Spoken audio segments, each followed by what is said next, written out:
For devotees of flying saucers, June is a very special time. It was fits of UFOs and aliens among us began filtering in. A number of opinion polls suggest that as many as 48% of all Americans believe that aliens visit Earth. That could mean that there's a ready market for Dan Aykroyd's latest film, but this is no Conehead reunion.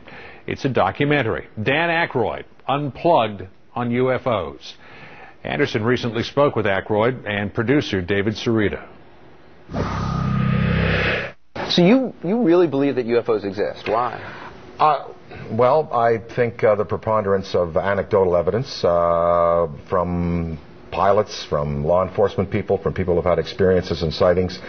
I think also my own experience. I've had a high altitude sighting with 3 other people, and it definitely wasn't a helicopter, a jet. Now, of course, you know, a professional would discount my sighting and say, well, you don't really know. And I can't sit here and tell you 100% that I saw a craft that was created by beings from another planet outside of our sphere of technology. I can't tell you 100%. I can just tell you what I saw and what I feel. Mm-hmm. They're here. They're looking at us in a petri dish, and I've got to say, the way mankind is behaving, they're probably very disappointed. David, why did you make this documentary? Well, actually, in 1968, I was 7 years old, walking home from elementary school, and all these people were pointing up in the sky at this metallic dish-shaped UFO with a little, knob on the top, and it was clear. This thing was down low, 3,500 feet. If I had had a video camera back then, it would have been some of the best footage we've ever seen to date. And when you see one of these things, 20 clear minutes. People were pounding on the neighbors' doors, get out here, look at this thing. And when you look at it and you replay that in your memory, it's beyond all the videotapes and the photographs. It's so real to me, and it was so real to me at such a young age that I just couldn't ignore it. So I was engaged at 7 years old into this phenomenon. In the film, Dan, you talk about a personal experience that you had. I just want to play some of that from the movie. I woke up in the middle of the night and I said to my wife, they're calling me, I want to go outside, they want me to come outside and see. He said, who?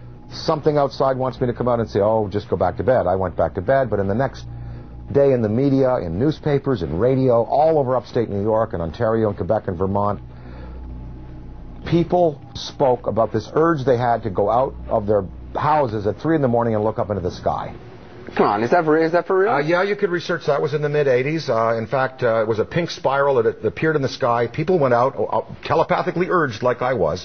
I didn't go, schmuck. And they went out in the sky. They saw this pink spiral in the sky, huge, miles, like 2 miles long, and the Air Force said it was a Chinese rocket. Isn't this sort of one of those things that's like the Kennedy assassination? I mean, there are people, no matter what evidence is put forward of that there is no evidence, or that the lights turn out to be a plane or a helicopter or something, or just a natural phenomenon. Balloon, all the old excuses. There's nothing. This argument can never be settled. Half the world believes in the latest polls, and half doesn't. Right. And those who don't will never believe. Now, you show them everything, and they're not going to until they're taken up themselves, or the guy walks up and shakes their hand, or probes them, or whatever they do. But look, do you believe those people who? There's all these people who claim to have been abducted by aliens. I believe them. Do you really? I don't believe all of them, but I was in a room at the 5th Avenue Medical Institute with John Mack and his staff, and his assistant, his clinical assistant, got up and gave a 15-minute presentation that was absolutely riveting. Here is what people are telling us. John Mack was a Harvard psychiatrist. He discovered this through work in hypnosis, and he saw people were regressing and telling these stories. It's all the same. Now, is it a mass hallucination? Some people say it's sleep terror. Right. There are people who said, well, I woke up, I couldn't move, I was paralyzed, it was the aliens who did it, and the doctors say, well, that's sleep terror. You wake up, you feel you can't move. It could be, but I have people that I believe are credible, that claim they've been taken, that have the scoop marks, and that have been implanted. If they came all by the things that are in the middle of the night, yes, I'd go. You'd go, really? Yeah, as long as I wasn't a Pro B, and as long as they let me drive. And as long as you'd be back in the morning, or else your wife would kill you. Well, that's right, or she can come too.